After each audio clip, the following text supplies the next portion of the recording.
Ambassador Linda Thomas-Greenfield, U.S. Permanent Representative to the United Nations, welcome to Al-Arabiya. Good. Thank you so much. I'm delighted to be here. We are honored. I'd like to start by the World Food Security. As you know, we had an agreement signed in Istanbul under the sponsorship of the United Nations and Turkey between Ukraine and Russia. But lately we had the bombing and shelling of one of the biggest ports on the Black Sea, the Odessa. The Russians have admitted actually bombing that port, saying they were targeting... They had no choice but to admit it. They did it. Yes, and they said they were targeting military installations over there. Now, the Ukrainians are busy fixing the port to enable them to be able to export the grains they have. In absence of, for whatever reasons, of us succeeding to get the ports moving and exporting grains to the millions of people hungry around the world, what is Plan B exactly? Well, I can tell you that we put Plan B in place before this deal was ever signed. As you know, we have been working with the Ukrainians and with our European partners to provide facilities, a corridor to move Ukrainian wheat over land, by rail, out to other countries across the border. And while this cannot address the massive amounts of wheat that the Ukrainians have, they have about 20 million tons sitting, waiting to be moved. We've actually been successful in moving some dozens of tons across the millions, a couple of million tons across the land borders, and we will be working continuously to ramp up that corridor. And in the case if this plan is not implemented as agreed in Istanbul, would you be using waterways and trains and? Exactly. The European Union has been working to establish this corridor, and we're continuing to work with them to ramp up the possibilities. But I'm very pleased that the Ukrainians continue to support the agreement that was signed with the Russians, because they know the best way to get the millions of tons that are sitting in Ukraine out is through the Black Sea. Can you talk to us on the historic visit by President Biden to the Middle East region, visiting Israel, Palestine, and Saudi Arabia, and attending the summit in Jeddah with the presence of the Egyptians, the Jordanians, and the Iraqis? Can you say he succeeded in recalibrating the relations with the Middle Eastern countries, especially a country like Saudi Arabia? Absolutely. The visit was a successful visit, and we reaffirmed our relationship with countries in the region. We established our commitment, reaffirmed our commitment to Israel, but also worked with other countries in the region in terms of establishing connections with Israel. And then, as you know, one of the announcements that came out of the visit was airline connection between Jeddah and a flight between Jeddah and Israel. Yemen. Yes. The truce in Yemen is beleaguered by the Houthis' violations. Now they are besieging a village called Khubza and actually shelling and killing civilians. They on Sunday they shelled Taz, where 11 children were killed or maimed. Everything they're doing is really doesn't show their good intentions for peace or upholding the truce. The commitment towards Taz and opening the roads. Until today, this hasn't been done. Now there's a latest report from the Sanctions Committee on the Taliban, Al-Qaeda and ISIL and Taliban, saying is that Houthis are releasing Al-Qaeda operators in their prisons asking them in return to conduct terrorist attacks by proxy in favor of the Houthi.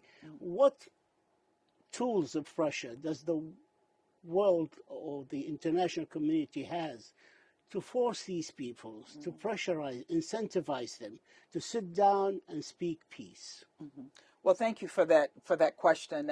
And the truce is very tenuous. It's still holding, and it has provided a bit of relief to the Yemeni people. And we are working to make that truce into a permanent ceasefire.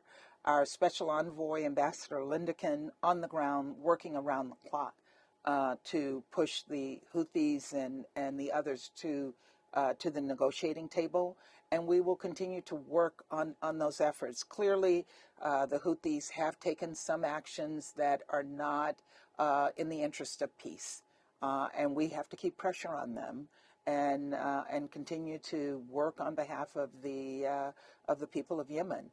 As you know, I announced in Brussels $800 million for Syria, but I also made sure that I engaged with our counterparts on the situation in Yemen when I was there. But their action does not translate into a will to succeed and to move into a real political negotiated solution for this.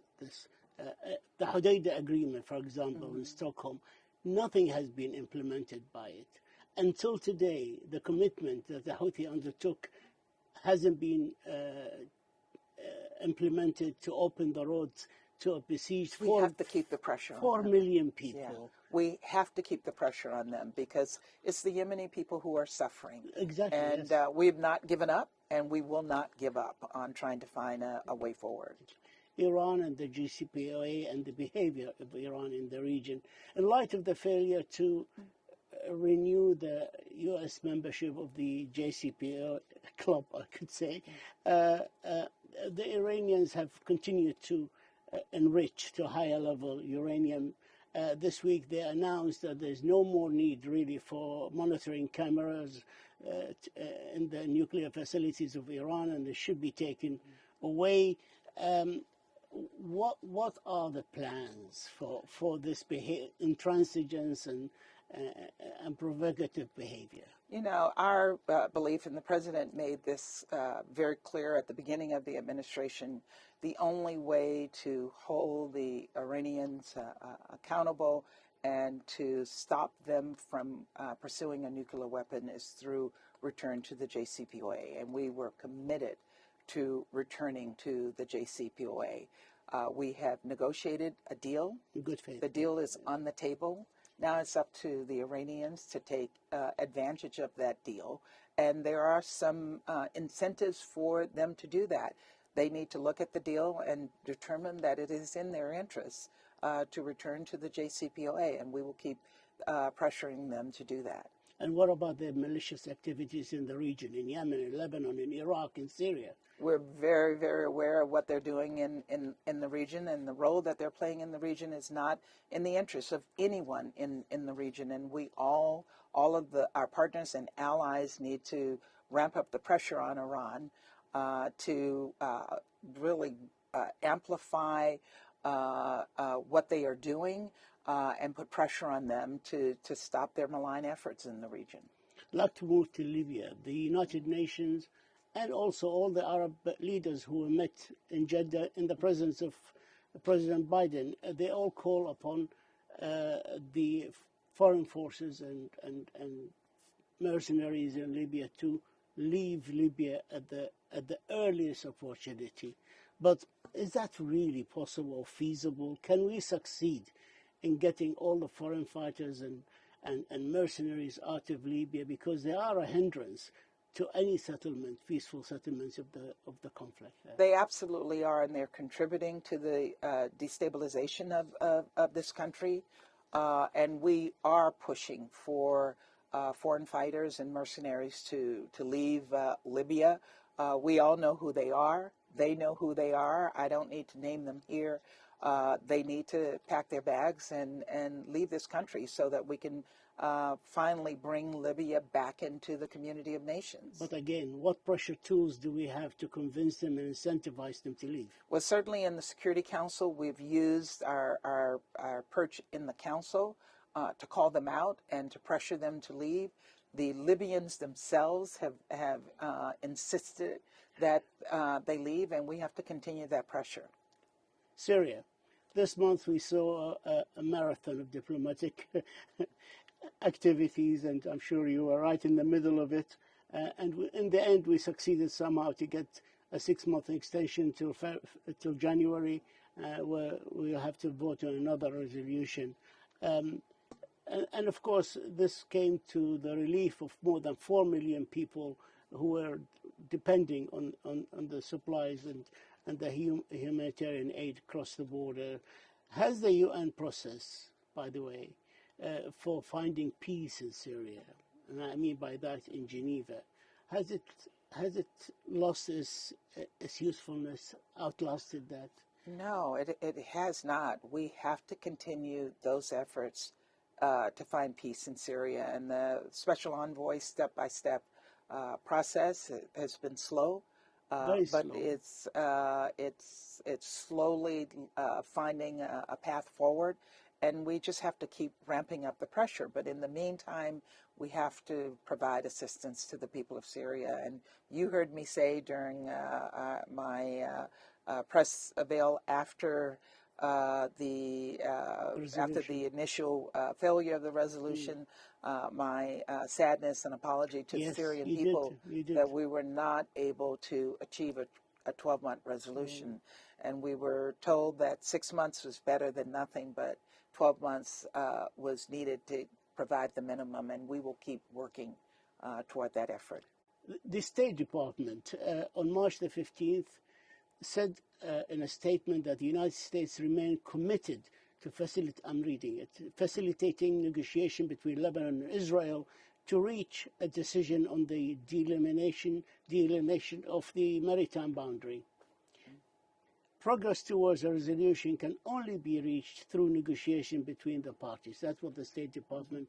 Can you fill us and our viewers, where are we now in this process? I mean, the process is continuing. I can't give you the details of where they are or the blow-by-blow negotiations that are taking place, but I think the statement speaks for itself, that we're committed to finding a solution and working with both sides to do that. Ambassador Linda Thomas-Greenfield, United States Permanent Representative to the United Nations, we thank you for this opportunity, and I know that you have a very heavy schedule, so we appreciate you taking the time to talk to our viewers. Thank you so much. Thank you so much. Thank you.